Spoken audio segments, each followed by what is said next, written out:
الحمد للہ رب العالمین والصلاة والسلام علی سید الانبیاء والمرسلین اما بعد فاعوذ باللہ من الشیطان الرجیم بسم اللہ الرحمن الرحیم۔ بیان کا موضوع ہے ناحق قتل کرنے یا قتل کا حکم دینے کی 3 وجوہات۔ اللہ تعالیٰ قرآن پاک میں ارشاد فرماتا ہے وَلَا تَقْتُلُوا النَّفْسَ الَّتِي حَرَّمَ اللَّهُ، اور جس جان کی اللہ نے حرمت رکھی ہے، الا بالحق، اسے ناحق نہ مارو۔ وَلَا تَقْتُلُوا النَّفْسَ الَّتِي حَرَّمَ اللَّهُ الا بالحق۔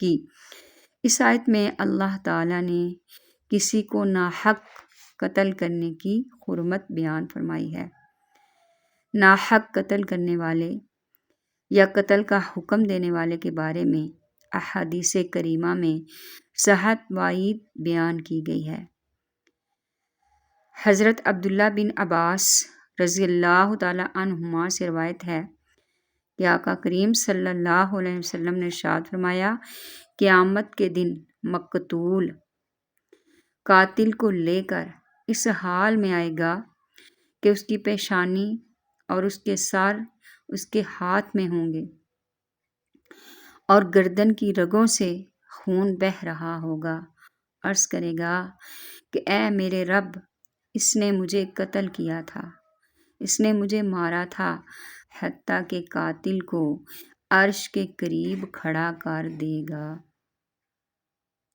نبی اکرم صلی اللہ تعالی علیہ وآلہ وسلم نے ایک دوسرے مقام پر ارشاد فرمایا، آگ کو 70 حصوں میں تقسیم کیا گیا ہے اور 79 حصے قتل کا حکم دینے والے کے لیے اور 1 حصہ قاتل کے لیے ہے۔ ایک اور حدیث، حضرت ابو درداء رضی اللہ تعالی عنہ فرماتے ہیں، قیامت کے دن مقتول بیٹھا ہوگا، جب اس کا قاتل گزرے گا تو وہ اسے پکڑ کر اللہ تعالیٰ کی بارگاہ میں عرض کرے گا، اے میرے رب، تو اس سے پوچھ کہ اس نے مجھے کیوں قتل کیا۔ اللہ تعالیٰ قاتل سے فرمائے گا، تو نے اسے کیوں قتل کیا؟ قاتل عرض کرے گا، مجھے فلاں شخص نے حکم دیا تھا۔ چنانچہ قاتل اور قتل کا حکم دینے والے دونوں کو عذاب دیا جائے گا۔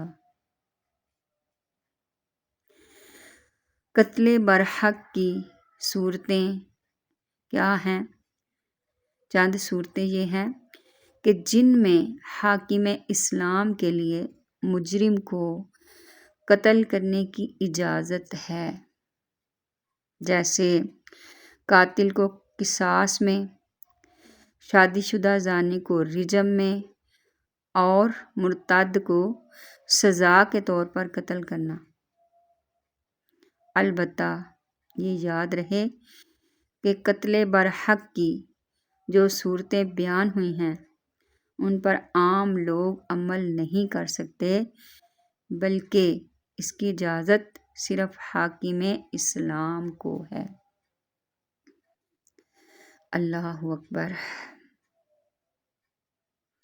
قتل ایک بہت بڑا جرم ہے، کسی کو قتل کرنا، کسی کو ناحق مارنا، کیونکہ حدیث پاک میں ہے کہ کسی ایک کو قتل کرنے والا ایسے ہے جیسے اس نے پوری انسانیت کو مارا، قتل کیا، اور کسی ایک جان کو بچانے والا ایسے ہے جسے اس نے پوری انسانیت کو بچایا۔ اور اللہ تبارک و تعالی اپنے بندوں سے ایک دوسرے کے ساتھ پیار و محبت کے ساتھ رہنے کا قرآن و حدیث میں ہمیں درس ملتا ہے۔ انسانیت کا تقاضا بھی یہی ہے کہ ایک دوسرے کے ساتھ پیار و محبت کے ساتھ رہا جائے۔ اگر اس طرح نہ ہو، چھینا جھپٹی ہو، تنگی و تکلیف ایک دوسرے کو دی جا رہی ہو، ایک دوسرے کے ساتھ ظلم کیا جا رہا ہو، فراڈ فریب دھوکہ کیا جا رہا ہو، تو اس طرح انسانیت کا نظام خراب ہو جاتا ہے۔ دنیا میں قتل و غارت کے بازار کھل جاتے ہیں۔ ایک انسان ہونے کے ناطے، اشرف المخلوقات ہونے کے ناطے، قرآن حدیث تو اس کا ہمیں بڑا شاندار اور اچھے انداز سے ہماری تربیت کرتا ہے، لیکن ایک سلیم الفطرت بھی اس طرح کی گھٹیا حرکات کرنے سے بچے گا۔ آخر میں اللہ تعالیٰ سے دعا ہے کہ یا اللہ ہماری حفاظت فرما، ہمارے دین کی حفاظت فرما، ایمان کی حفاظت فرما، اور ہمیں اپنے مسلمان بھائی کی عزت کی، حرمت کی اور اس کی مال و جان کی حفاظت کرنے کی توفیق عطا فرما۔ وآخر دعوانا ان الحمد للہ رب العالمین، صلی اللہ علیہ وآلہ وسلم۔